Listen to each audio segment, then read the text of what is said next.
And have we still got half an hour, even though we're starting late? Yes, Great. because that's my bad. Fantastic.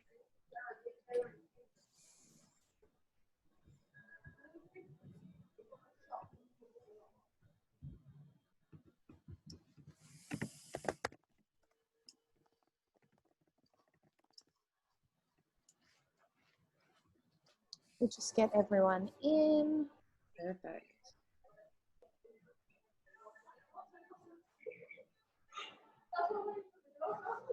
Sorry on the delay, everyone. We're just still running a few moments behind schedule, but I think we're having really quality chats and discussions with all of our artists. And as we learnt this morning, life in tech happens. So I think we've just about got everyone in from the waiting room.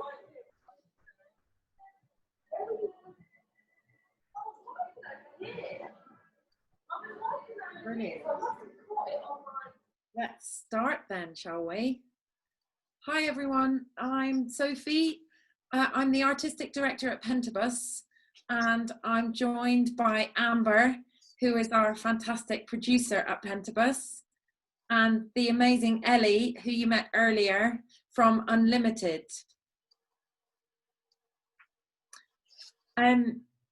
We are here this afternoon, for an instigation space, and it's come from the fact that ourselves at Pentabus and Unlimited are partnering on a new commissioning award for a disabled artist.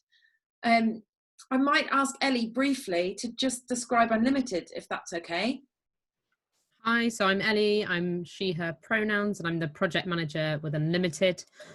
So Unlimited is a commissioning or program for disabled artists run by Arts Admin and Shape Arts, and we have a big commissioning process that's open right now. The commissioning application portal is open for a month, and amongst many other partners this year we're partnering with the lovely Pentabus to award an artist, which Sophie will tell you more about later. Fantastic, thanks Ellie. We felt it was really important to have you all here so that we can have a conversation. Shortly, we've got a few provocations, and it would be fantastic to hear everybody's views and to mull over a few things. Pentabus is at the very beginning of a journey with Unlimited, and for us it is about how do we make work for rural touring nationally, which is disabled led. This is where Unlimited comes in and the partnership award, but we and Unlimited were very much aware that there seems to be less disabled led work in rural touring and available on the rural touring circuit, and our question was why, and our second question was how can we commission and produce work by a professional disabled artist. It's something that we're really keen to do, but it's also something that we haven't done before, and it's something that we're really keen to learn from the artists that we work with and from Unlimited throughout this journey. What we would like to do is commission and produce a disabled artist to make a new piece of work specifically for rural touring. We'd like to tour that nationally to schemes all over the country. We'd also like, alongside that, to develop work which is accessible to all audiences.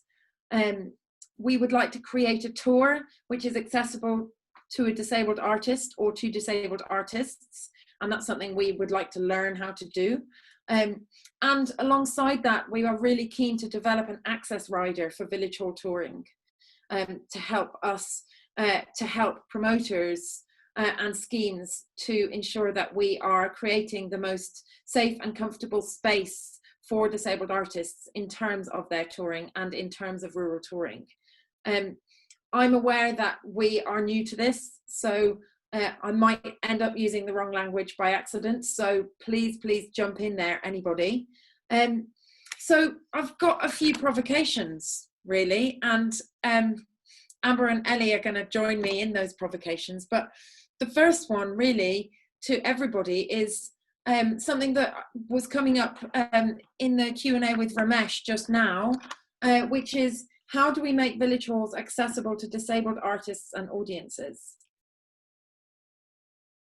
there was some really lovely things that came out of the previous chat, such as for Ramesh, having somebody who knows a tiny little bit of BSL makes him feel comfortable in the space. But does anybody else have any thoughts or questions or responses to that provocation of how do we make village halls accessible to disabled artists and audiences? It would be interesting to know if anyone in the room has started doing small things to make their spaces more accessible, or has anyone in the room worked with a disabled artist before?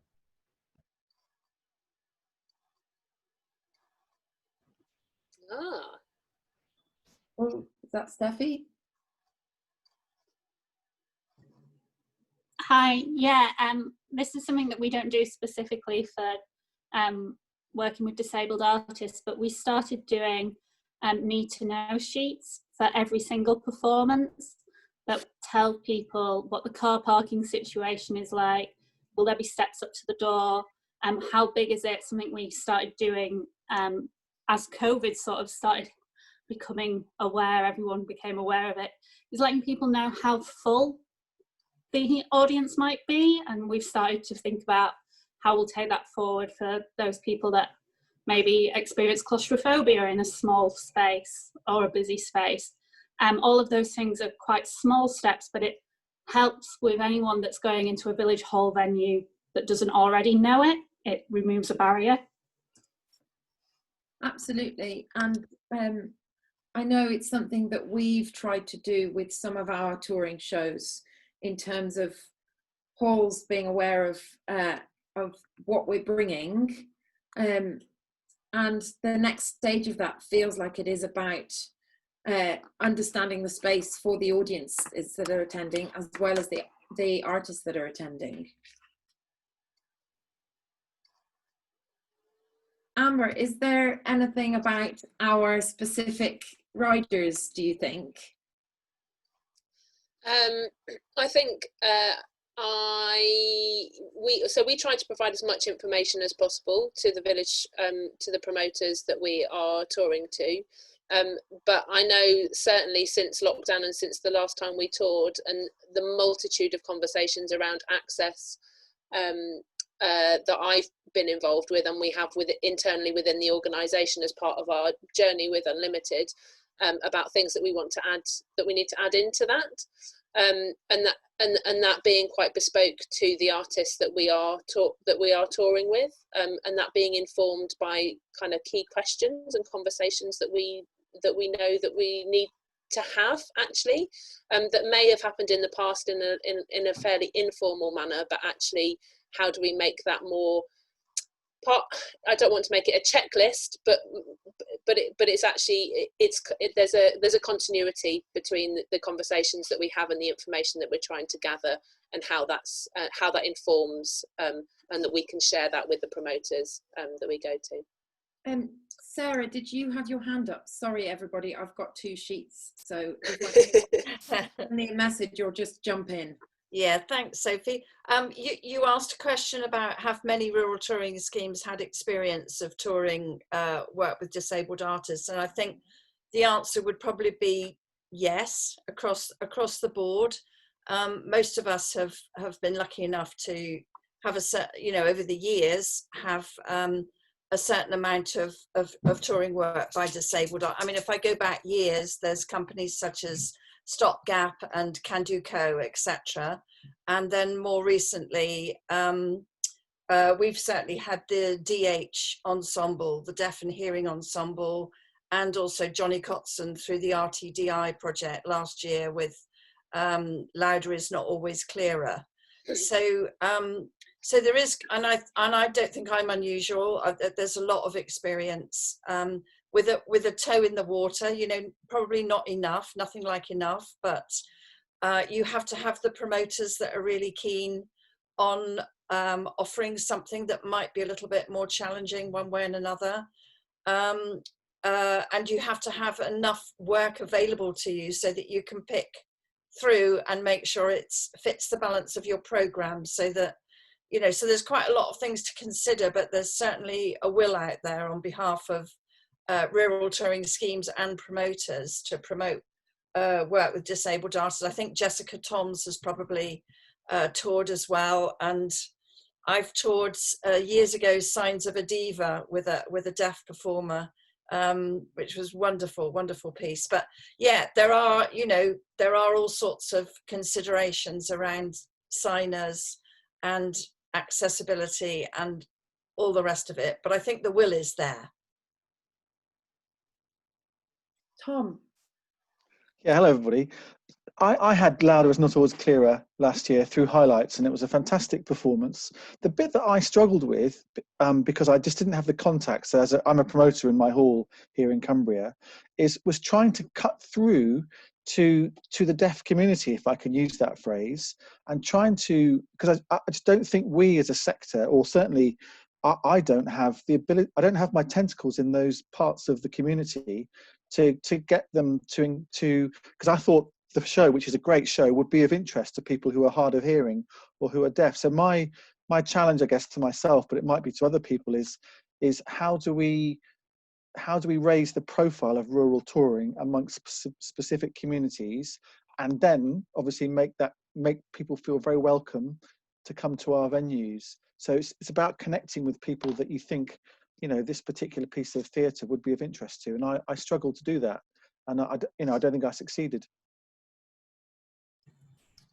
Yeah, I think my feeling is part of a conversation, and I think, as David has put into the chat, that conversation is absolutely key, and it's something that we're all having conversations all the time, and there's an element of taking that for granted, and sometimes and increasingly we use a lot of email, and sometimes we can cover a lot of stuff just by picking up the phone.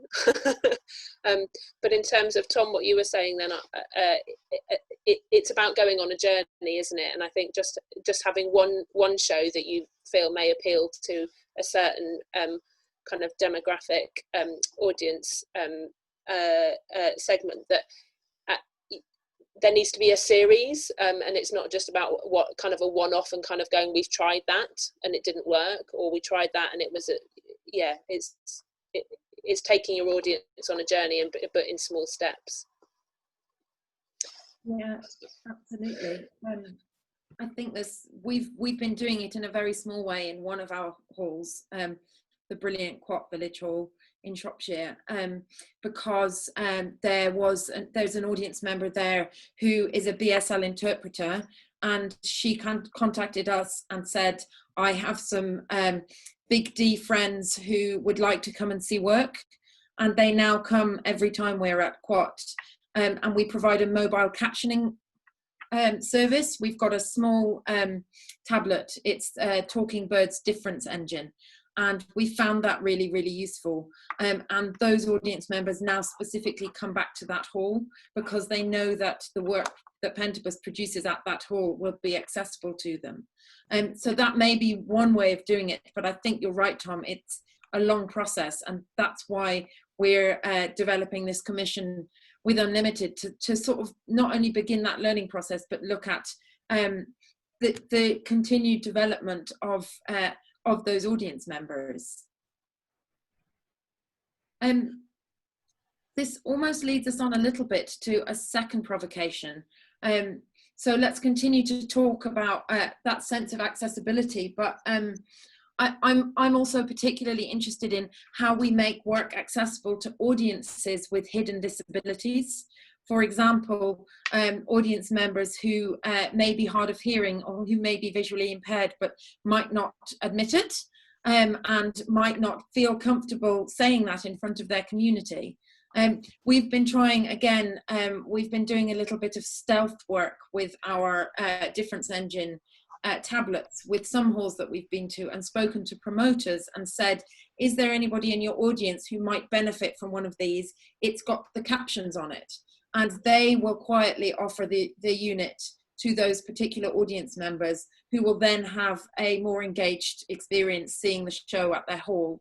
But again, it's the beginning of a journey. Does anybody have any thoughts on how do we connect with those audience members who we may not know have difficulties accessing the work. Ellie, sorry. I'm just responding as well to some things in the chat about certain audiences, which is kind of what we touched upon in an earlier session this morning, which is what are the small things that you can do to make those audiences feel welcome in that space. So as Amber just said, it's not a one-off thing.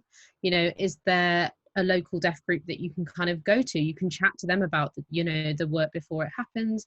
Can you, let your volunteers know about any BSL awareness training that may be taking place? Like, there's a lot of things available now online. You can access a lot of free things online as well.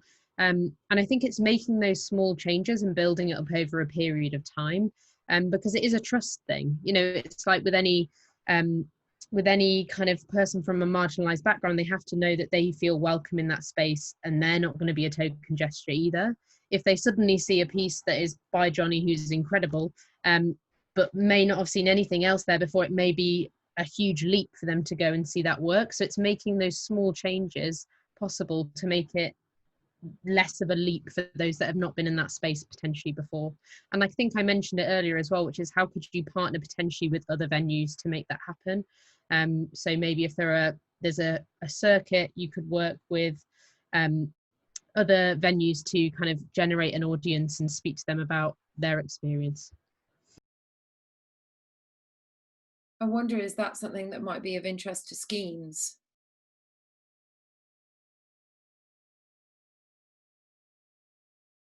Any other thoughts on that?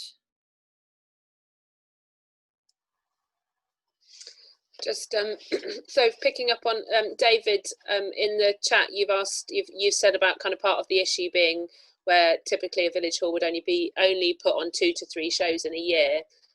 So building an audience is difficult. Absolutely.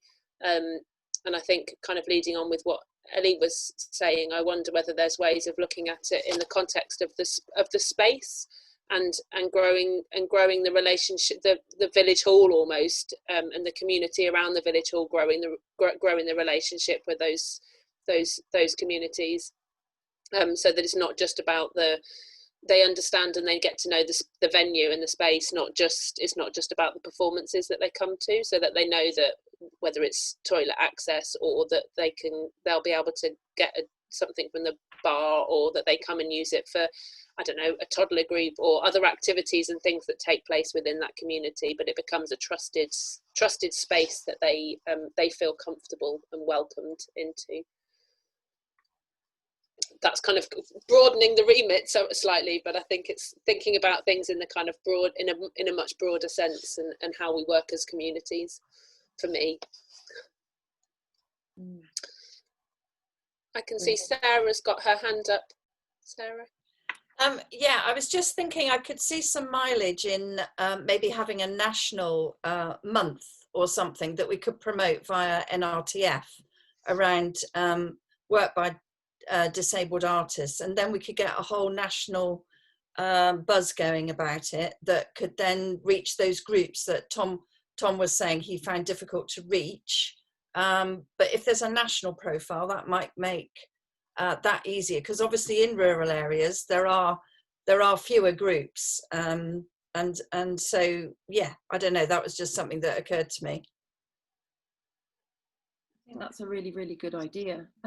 I wonder if all the menus could be collaborated so that everybody's presenting a piece of work by a disabled artist in that one particular month, and that was supported by NRTF, and maybe that's where we can premiere the Unlimited Commission. Now this is getting exciting. I think it's also, I mentioned it earlier about working together. This is a huge group of people when you really look into it, and that's kind of the same when it comes to what is disability. We've talked a little bit now about deaf artists, but what about hidden disability? Unlimited go with the social model, which essentially means that anyone that faces barriers by society. If you don't know about social model, have a look. It's a really interesting way to think about your venue and space, because it can also apply for elderly people that may be interacting with your space as well. It's a good sort of way to rethink how people may be interacting with a space. But it could also be that, for instance, Pentabus are leading the way maybe on captioning or getting that kind of integrated. They could then share something, and if any other venues are promoters or touring organisations are really looking at a certain aspect of disability, they could then share that. I think a month is a really nice idea, and the idea of sharing tools. And again, I said it earlier about actually at the moment, as difficult as everything is on Zoom, there are some pros to it, which means that a variety of people from across the UK can join in on something, and they could share resources and kind of have someone in that could be a BSL, you know, interpreter teaching basic BSL. There's small things like that that I think could be really useful to the rural touring community.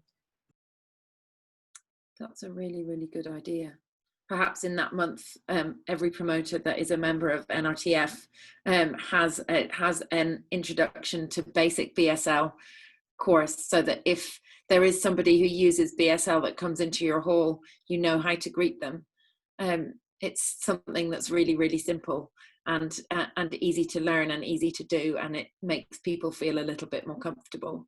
I think, Ellie, in terms of making halls as accessible to older audiences, that's a really, really important one, because it is often, we find, and I'm sure all of you find, that some of your audience members are coming to experience the show but may not necessarily be able to access it in the same way. And how do we think about those elderly audience members who might find it difficult to sit in a chair in the hall until the interval, or who might find it difficult to hear some of the action of the show? Yes, we can provide those captioning units, but is there another way as well? Are there potentially designated support people within the hall who can explain what's gone on at the interval to audience members that might not have been able to take it all in? We felt that the stealth way might be a good way to do it. I'd be really interested to hear any thoughts or opinions on that.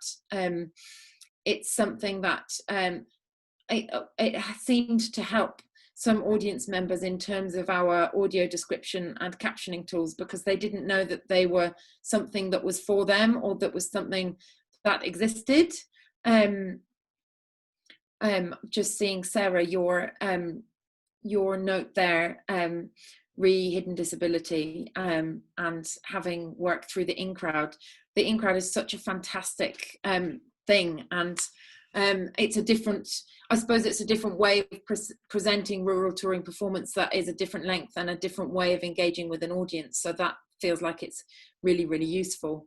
That's great, Holly, that you like the idea of a month supported by NRTF. That is absolutely fantastic. We've got a 5-minute warning going on. The other provocation that I had was, how do we engage with disabled artists to share the love about the brilliance of rural touring?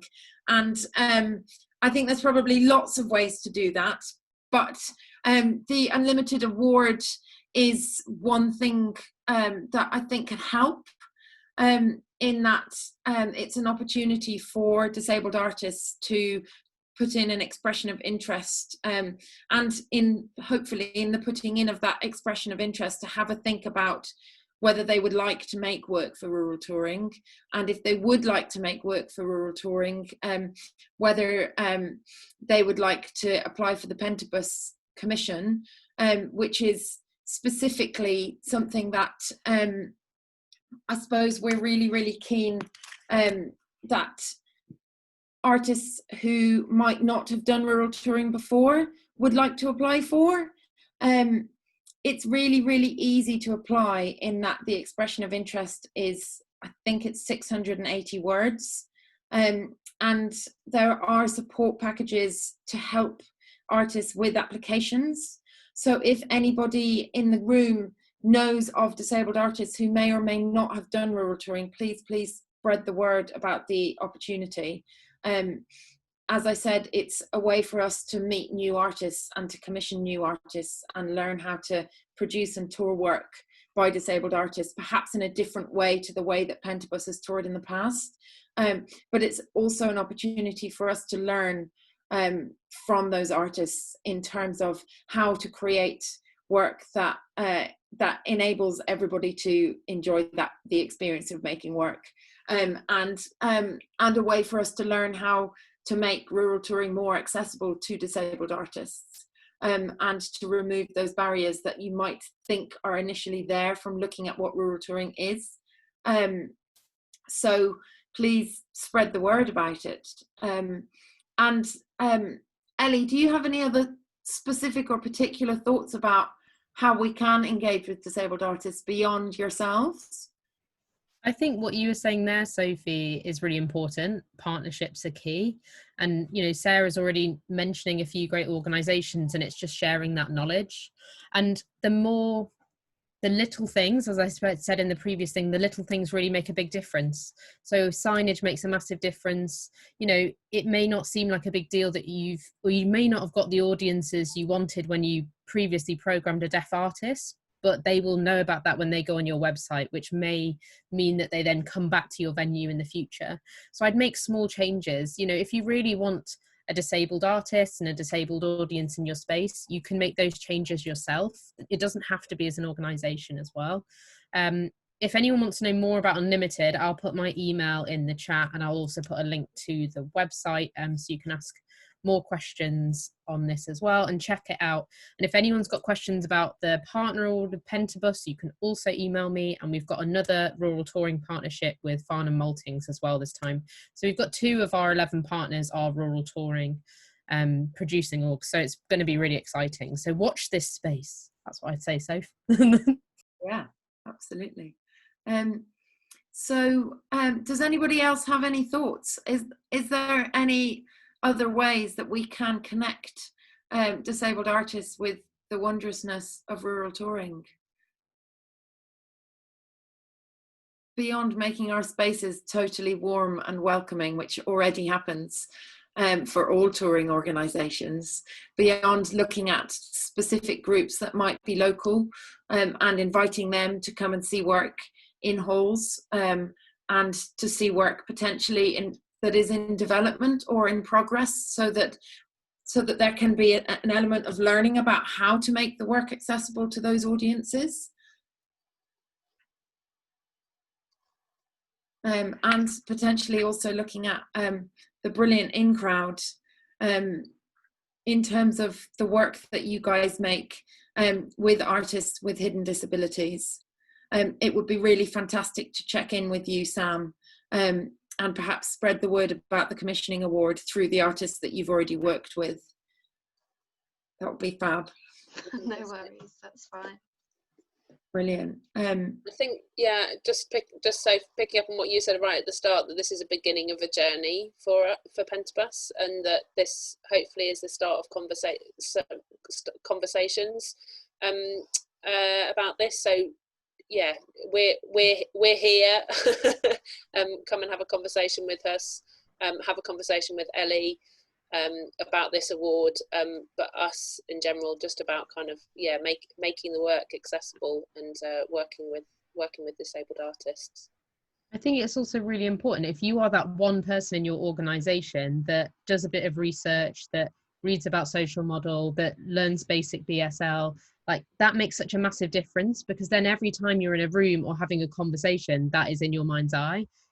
So I would really recommend, if you've never even thought about it before, just start on, as Sophie said, they're starting their journey. I think I really recommend that everyone starts a journey, or kind of realize where you are on it, and we're all starting at some point. I'm still on mine.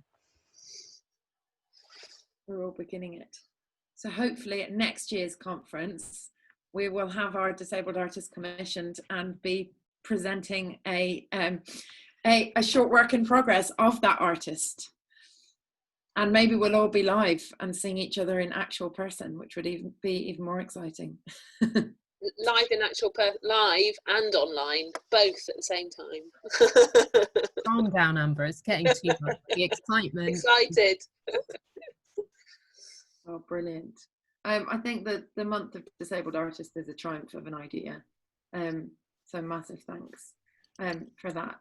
And let's just continue to have these conversations. I think it's really important that we do continue to have these conversations with each other, and share our experiences of how to make work more accessible and how to engage with those artists, so that Tom, in 2 years' time, you do have a big D and a little d deaf audience coming to see your work in your hall. I think it's also really exciting for the disabled artists that we work with to be part of the epic thing that is rural touring community. I think it's so like beautiful, and the work and the people that are involved in rural touring are in it because of they're passionate about their communities and bringing quality artwork to communities. So Unlimited are very excited about our rural touring journey as well. Brilliant. Well, let's get started on it. Yes, please spread the opportunity far and wide. I will put it in the chat now as well. Does anybody have any other thoughts? I feel like we've begun an instigation. It will now go on a big old journey, and we'll hopefully see you all along the way. There we go. That's more about the partner award in the chat there. Thanks so much, everybody. It's been really fantastic to talk to you all, and we'll see you at the next bit, and next week and the following week. Thank you very much, Sophie, and everyone. Time for our final session of the day. We're only running 10 minutes late, which for our first day of our first ever digital conference, I think is a miracle. And we've got a poem to close the day with. If you all want to head back to Attendify, that session will be live soon. Brilliant. Thanks again. Thanks so much.